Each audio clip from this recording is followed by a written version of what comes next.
you know that only 10% of you have subscribed? So if you're part of the 90 that isn't, please consider subscribing today. Hey, WFC here, and today I'm doing a video on Transformers War for Cybertron Trilogy Kingdom Core Class Rattrap. So here he is in his rat mode, looking like a rat. No, it's not too bad. Unfortunately, there's like pretty much no articulation. The feet are on ball joints, so they can move, and the legs are on kind of ball joints, but they kind of break very easily. The front legs, well, they don't break, they break the illusion, I mean. The front legs have no movement at all, the tail is on a little bit of a hinge. You can detach it and move this up a bit more, but then it kind of just breaks the whole thing. And the head doesn't move. You could probably like open it up and then like move it, but then it'd be a big gaping hole in the back here. Unfortunately, you can see the fists from the robot mode poking out the backside, but it's not too bad. And also the thighs are there as well, but it's not that big of a deal. You can also see the head from underneath, but hey, it's a core class figure. What are you going to do? It's small. Let's do some size comparisons. Here he is next to Optimus Prime. This is either a tiny truck or a huge rat. And I don't have any other core class figures, but I do have some of the old Cyberverse stuff back from like Prime. So here is Transformers Prime Cyberverse Commander Class Predaking.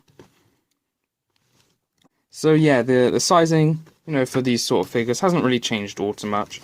If you really take a look at the body shape, which is, pretty much the robot mode, it's not changed all that much. But that's pretty much it for Beast Mode. Or actually, first, it comes with a gun that can be plugged into these little slots on the side of the leg, like that. Yep. Well, that's it for Rat Mode, so let's get into the Robot Mode. It's very simple. What you want to do is you want to take this back section and just attach it from the arms. Fold it up and flip the tail around like that. Take the arms, they just move up. Then with the legs, you want to just kind of move them around like this. Fold these pieces around and they'll just sit flush like that. Same with this side. I'm just going to move them down like this. Come to the bottom here, you're going to take these pieces and they're just going to detach from the side of the legs like this. Then you want to take the arms, they will flip up and up like this on the ball joints. So hinge, ball joint like that. Come to the legs, twist them around like this. And then twist the feet around to the front, like that. Then you want to take the rat head, that will fold down onto the chest. You'll take the entire back section, move it up, then this piece will just slot onto there like that. Take the arms, they'll spin round, then you'll spin the lower arms around. Same on this side, like that. And then you just take the head and spin it around like that. And there is Rattrap in his robot mode. So here is Rattrap in his robot mode, and I gotta say, I do quite like how he looks. Now the grey and the orange together do look quite nice, and the little bits of like skin tone, I guess, this like sort of peachy sort of colour, does really make it look quite good. And the sort of painting on the rat face is quite nice. The head sculpt is very Rattrap. It does look a lot like Rattrap, which is nice. And they also even got some really good brain detailing. Why this design had a brain, I have no idea, but it's here on the toy and it looks great. He's also got these tiny little sections here, which in the original show could like open up and you could store things in them, but obviously you can't do this on the toy since it's so small. But they did manage to get a tiny little Maximal symbol on it, which is so cool. Now the articulation on this guy is fairly limited since it's a core class, but it's still really quite good. It's got a a swivel at the head, so it can't move up or down. It does seem to be able to a tiny little bit. I'm not entirely sure why that is, but it can do it. The arms are on like weird ball joints. They're attached to the back here rather than here, but you still get full range of motion. They can move forward that far. You can move them up like this if you want them to, like that. If you want their arms facing upwards, they can't really move back. but you know, there's too much kibble there for them to move back in the first place. There's a bend at the elbow as well as a swivel, since it's a ball joint. No wrist swivel, but hey, on a figure this tiny, who really cares? No waist swivel, again, a figure this tiny.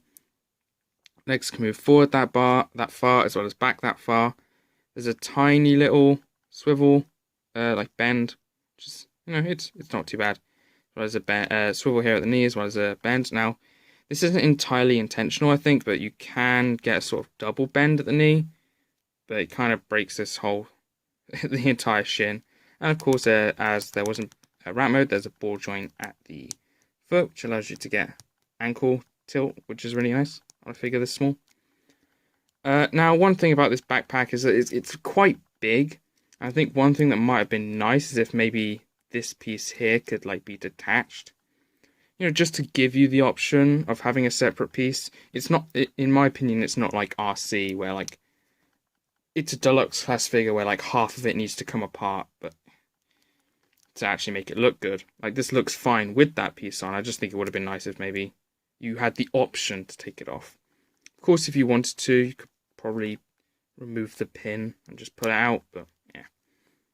Now, of course, the gun. Where did I put it? Where did I put that gun? There it is. So the gun can be stored on the back, right here. There's a little hole there that this slot will go into, or this tab, just like that. You know, you can store on the back quite nicely, and he can also, of course, hold it in his hand. Now, it is it's a 2mm wide peg, which means none of the other figures will be able to hold it, but I don't think it's really that much of an issue. You know, he looks quite cool holding it. You know. Now, on to size comparisons. Here he is next to Optimus. Now, of course, this scaling is way, way off. In the original show, Rattrap was like shorter than a human. He was tiny, you know, because all of the Maximals were, you know. Cheetah was about the size of a human. But, you know, in more recent years, it's more been, you know, that they're the size of regular Autobots. So I think in the Kingdom show, I think this is about accurate, I think. And, of course, here he is again next to Predaking. As you can see, he's a little bit shorter. But the general size of these sort of figures hasn't really changed much in the past 10 years. Which I think is, you know, quite nice. You know, you can get figures from 10 years ago and they still kind of look about the same size. But, yeah, I'd say that's about it for this figure. So I guess that's Salut BC.